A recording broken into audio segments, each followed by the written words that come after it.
အားလုံးပဲမင်္ဂလာပါဒီသင်ခန်းစာမှာကျွန်တော်တို့ Power BI ဆိုတာဘာလဲเนาะဘာအတွက်အသုံးပြုတာလဲနောက်ပြီးတော့ဘယ်သူတွေနဲ့သင်လျော်လဲဆိုတဲ့အကြောင်းကိုပြောပြမှာဖြစ်ပါတယ်ပထမတော့ကျွန်တော်တို့ Power BI ဆိုတာဘာလဲဆိုတာကစပါမယ်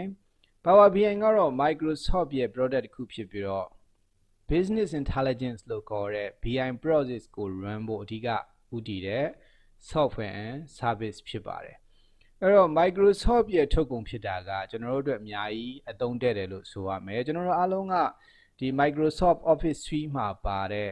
ဟိုက Excel PowerPoint တို့နောက်ပြီးတော့ Microsoft Access တို့နဲ့အများကြီးရင်းနှီးတယ်ဆိုတော့ကျွန်တော်တို့ Power BI မှာအသုံးပြုရတဲ့ဟာလာ user interface နဲ့တကူက feature တွေ command တွေအားလုံးကလည်းကျွန်တော်တို့ရင်းနှီးပြီးသား feature တွေ command တွေနောက်ပြီးတော့ user interface တွေဖြစ်တဲ့အတွက်အသုံးပြုရတာအများကြီးလွယ်ကူပါတယ်နော်နောက် Power BI ကကြတော့ဒါအဓိကအဖြစ် visualize report တွေကိုထုတ်တဲ့နေရာမှာတကူရေအသုံးပြုလို့ရနိုင်လောက်အောင်ကိုအင်မတန်ကောင်းမွန်တဲ့ software and service ဖြစ်ပါတယ်ပုံမှန်အဖြစ်ကတော့ဒီ BI process တွေကို run ဖို့ဆိုရင်ကျွမ်းကျင်ပညာရှင်တွေအုပ်စုလိုက် run မှရတဲ့ကိစ္စမျိုးဖြစ်ပါတယ်သို့တော်လည်း Power BI မှာကကြတော့ဒီ BI process တွေကိုတကူရေ run နိုင်လောက်အောင်ကိုပြည့်စုံတယ်လို့เนาะဆိုပါမယ်နောက်ပြီးတော့ Power BI ဒီ data နဲ့ decision making ကိုပေါင်းကူးပေးတဲ့တရားလို့တင်စားလို့ရတယ်အဲ့တော့လုပ်ငန်းတိုင်းမှာ data တွေအများကြီးရှိကြတယ် source မျိုးစုံပုံစံမျိုးစုံကဖြစ်နိုင်တယ်အဲ့တော့ data တည်တံ့ကကြတော့ decision making ကိုဓာတ်ရိုက်ထောက်ပံ့မပေးနိုင်ဘူးအဲ့တော့ decision making ကိုအထောက်ပံ့ပေးနိုင်မဲ့ useful information အဖြစ် data ကိုပြောင်းလဲဖို့ဆိုရင်နောက်တော့ step တွေအများကြီး run ရတယ်အဲ့တော့ Power BI ကကြတော့ဒီ BI process လို့ခေါ်တဲ့ decision making ကိုဟာလာအထောက်ပံ့ပေးနိုင်မဲ့ useful information အဖြစ် data တွေကိုပြောင်းလဲတဲ့နေရာမှာအင်မတန်ကိုကောင်းမွန်တဲ့ software and service ဖြစ်တဲ့အတွက် Power BI ဒီ data နဲ့ decision making ကိုပေါင်းကူးပေးတဲ့တရားလို့တင်စားပြောလို့ရပါတယ်နော်အဲ့တော့ဒီမှာကျတော့ကျွန်တော်တို့က business intelligence လို့ခေါ်တဲ့ BI ဆိုတဲ့စကားကိုသုံးပါတယ်ဆိုတော့ BI ဆိုတာဘာလဲတနည်းအားဖြင့် business intelligence ဆိုတာဘာလဲအဲ့တော့ BI ကကျတော့တကယ်ကတော့ရှေ့မှာပြောခဲ့တဲ့ data ကနေပြီးတော့เนาะ decision making ကိုအထောက်အကူပေးနိုင်မဲ့အထောက်ပံ့ပေးနိုင်မဲ့ useful information ဖြစ်အောင်ပြောင်းလဲရတဲ့အဆင့်ကိုပြောတာအဆင့်တွေ step တွေအများကြီးပါနိုင်တယ်เนาะအဲ့ဒီနဲ့ကျွန်တော်တို့ကအရေးကြီးတာတွေကိုဆွဲထုတ်ပြီးတော့ပြောရမယ်ဆိုရင် data တွေကို source မျိုးစုံကနေပြီးတော့ extract လုပ်တဲ့အပိုင်းတွေပါမယ်เนาะအဲ့တော့ data တွေကကျတော့အချို့လုပ်ငန်းတွေမှာ Excel မှာအလွယ်တကူထားတာဖြစ်နိုင်တယ်သို့မဟုတ် Access database မှာထားတာဖြစ်နိုင်တယ်သို့မဟုတ်ရင်လည်း SQL server လိုမျိုး server database server တွေမှာထားတာဖြစ်နိုင်တယ်အဲ့တော့အချို့ဆိုရင်သူက cloud database တို့သို့မဟုတ်ရင်လည်းဒီ on-premise database တို့အမျိုးမျိုးဖြစ်နိုင်တယ်ဘယ်မှာပဲရှိနေပါစေ Power BI မှာပါတဲ့ Power Query feature ကကြတော့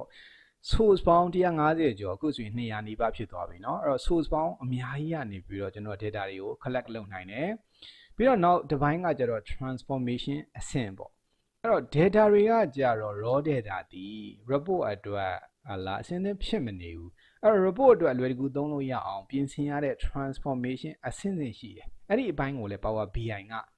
နော်ကောင်းကောင်း support ပေးနိုင်ပါတယ်နောက်ပြီးတော့ data တွေရဲ့နောက်ွယ်မှာရှိနေတဲ့ trend တွေသို့မဟုတ် inconsistency တွေကိုဖော်ထုတ်ရတဲ့အပိုင်းအဲ့ဒါကကြတော့ data တွေကို data အဖြစ် summarize လုပ်လို့ပဲဖြစ်ဖြစ်သို့မဟုတ်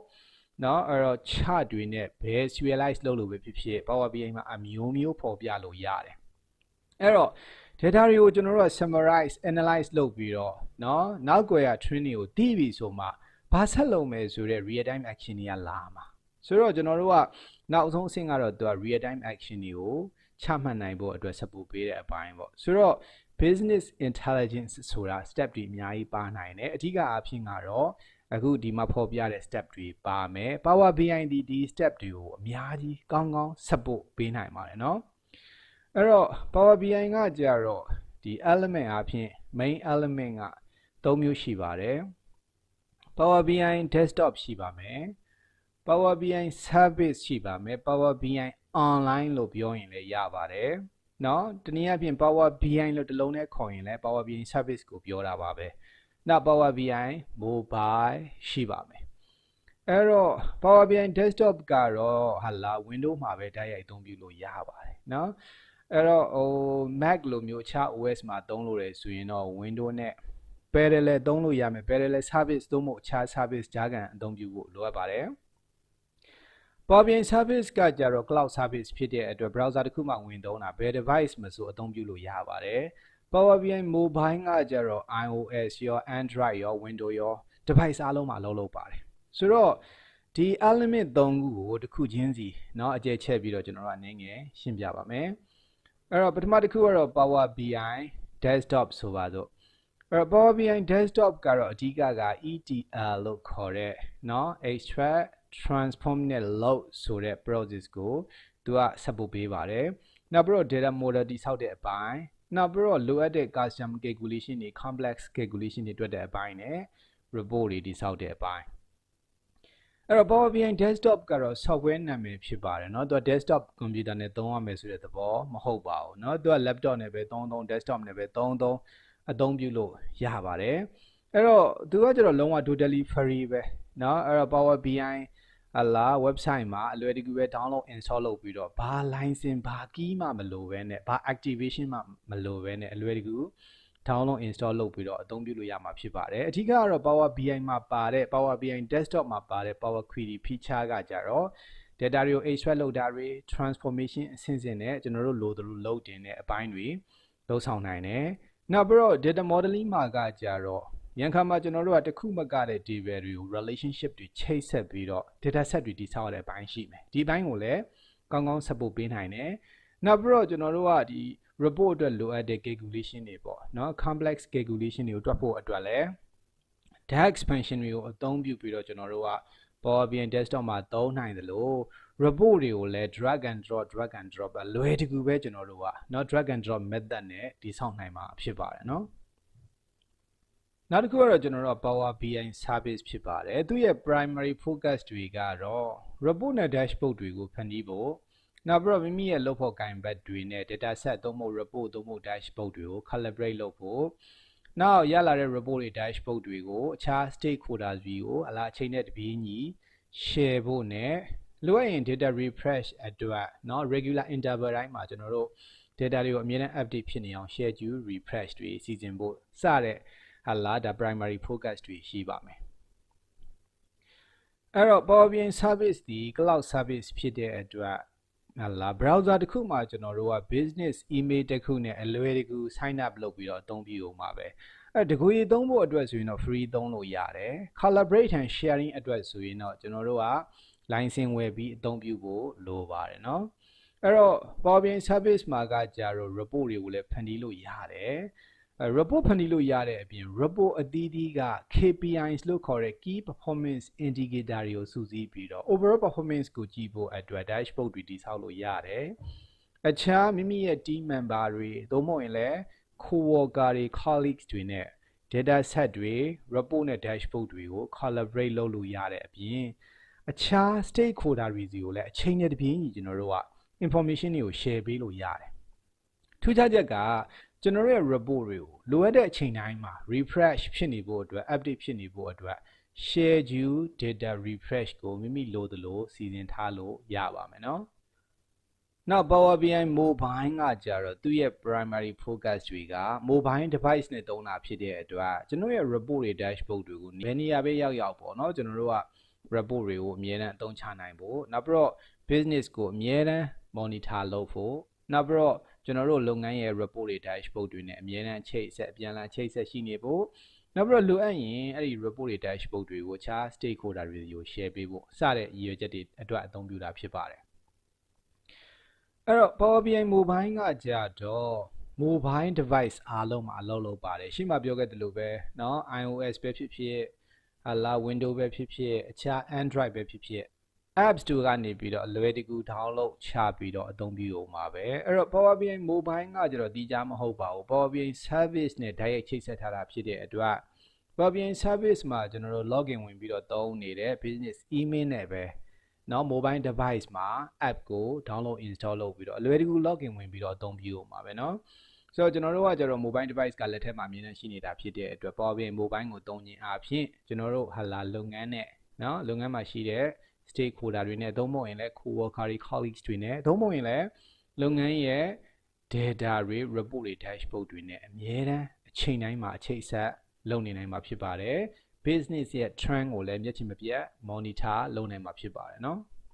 Power BI element 3ခုရှိတာဖြစ်တဲ့အတွက် workflow ကိုအနေငယ်ပြောရရင်ပထမ Power BI desktop ရှိမယ်နောက် Power BI service ရှိပါမယ်နောက် Power BI mobile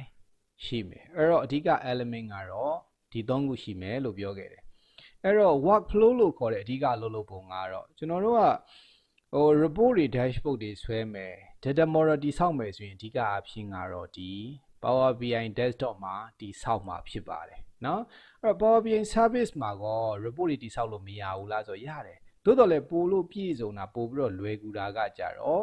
Power BI desktop မှာ report တွေတိဆောက်တာမျိုး data model ကိုတိဆောက်တာမျိုးကကြတော့ Power BI desktop မှာတိဆောက်တာကအများကြီးပို့ပြီးတော့ပြည့်စုံကောင်းမွန်ပါတယ်အဲ့တော့ရလာတဲ့ report တွေကိုကျွန်တော်တို့ကကြတော့Power BI service ကို publish လုပ်တာတနည်းအားဖြင့်ဟာလာ cloud ကိုတင်လိုက်တာပေါ့နော်ပြီးတော့မှကျွန်တော်တို့ Power BI service မှာအခြား co-worker တွေ colleagues တွေနဲ့လိုအပ်တယ်လို့နော် collaborate လုပ်မယ်သို့မဟုတ်ရင်လည်းအခြား stakeholder တွေကို share မယ်စသဖြင့်ဒီလိုအသုံးပြုတာဖြစ်ပါတယ်အဲ့တော့ Power BI service မှာလည်းကျွန်တော်တို့ report တွေ dashboard တွေကိုဖန်တီးလို့ရတယ်လို့ပြောတယ်ရလာတဲ့ report တွေ dashboard တွေကိုလည်း download ချပြီးတော့ Power BI desktop မှာပြင်ပြီးတော့အသုံးပြုလို့လည်းရပါတယ်အဲ့တော့ Power BI service နဲ့ Power BI mobile ကကျတော့တိုက်ရိုက်ချိတ်ဆက်ထားတာဖြစ်တဲ့အတွက်เนาะအဲ့တော့ Power BI service မှာရှိပြီးဖြစ်တဲ့ report တွေ dashboard တွေကို Power BI mobile ကတဆင့်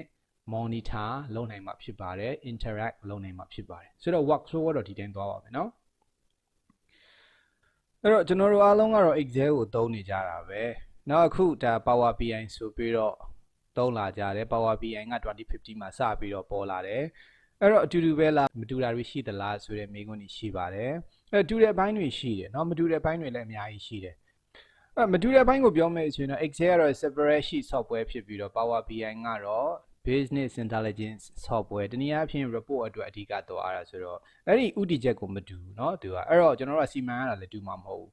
သို့တော်လည်းကျွန်တော်တို့က Power BI ဒီ Excel ကအခြေခံလာတာနော်အဲ့တော့ကျွန်တော်တို့ Excel မှာကကြာတော့ဒါ Excel function တွေသုံးတယ် data analysis နဲ့ data summarizing feature တွေသုံးကြတယ်ဒါအားလုံးနဲ့ရင်းနှီးပြီးသားအဲ့တော့ Power BI မှာလည်းဒါတွေပါတာပဲအဲ့တော့ Excel ရဲ့ add-in feature တွေဖြစ်တဲ့ Power Query ရှိမယ်နော် ETL process ကို run တာ Power BI မှာလည်းပါတယ် Power Pivot ကတော့ Power BI မှာ data model လို့ခေါ်တယ် Power View နဲ့ Power Map ကတော့ဒါနော် visualization အတွက် Power BI မှာသုံးတာဆိုတော့ဒီ feature တွေက Excel feature တွေ Excel မှာလည်းသုံးလို့ရတယ် Excel မှာလည်းပါတယ် Power BI မှာလည်းပါတယ်နော်ဒါအပြင်ကျွန်တော်တို့က Microsoft Access ရဲ့ database သဘောတရားတွေလည်းပါတယ်နော်ဆိုတော့ကျွန်တော်တို့ကဒီဒါကတော့ legendary software and feature လို့ပြောလို့ရတယ်ဒါတွေမဲ့လားဆိုတော့မဟုတ်ဘူး Power BI မှာဒါအခြား modern technology တွေဖြစ်တဲ့ cloud computing တို့နောက်ပြီးတော့ advanced analytics တို့နောက် machine learning တို့စသဖြင့်ဒီလို modern technology တွေလည်းပါတယ်ဆိုတော့ကျွန်တော်တို့တစ်ခြားလုံးမှာသုံးလာတဲ့เนาะဒီ legendary feature တွေနဲ့ modern technology တွေကိုဒါပေါင်းဆက်ပြီးတော့ Power BI ဆိုတာဖြစ်လာတာလို့ပြောလို့ရပါတယ်တူတဲ့အပိုင်းတွေရှိပါတယ် Excel နဲ့เนาะအဲ့တော့မတူတဲ့အပိုင်းတွေလည်းရှိတယ်လို့ဆိုရပါမယ်အဲ့တော့ကျွန်တော်တို့ကဒီ Power BI ကိုအသုံးပြုဖို့ဆိုရင်အခြေခံအားဖြင့်ဘာတွေလိုအပ်တယ်လဲเนาะအဲ့တော့ data နဲ့ယဉ်နှီးတူဖြစ်ရမယ်သူကနောက်ပြီးတော့ Excel ကိုအနည်းဆုံး advanced level လောက်သုံးနေတဲ့သူတော့ဖြစ်တဲ့တယ်နောက်ပြီးတော့ report တွေနဲ့အထီးအတွေ့ရှိတဲ့သူ report ရဲ့သဘောတရားကိုနားလည်တဲ့သူဖြစ်ရပါမယ်အဲ့တော့ဒီ၃ခုကတော့ requirement ပါเนาะအဲ့တော့ဒါတွေမသိရင်တက်လို့မရဘူးလားလေ့လာလို့မရဘူးလားဆိုတော့ career opportunity အနေနဲ့လေ့လာရင်တော့ရတယ်တိုးတော်လည်းအပြည့်အဝနားလည်ဖို့ခက်ခဲရှိနိုင်တယ်เนาะ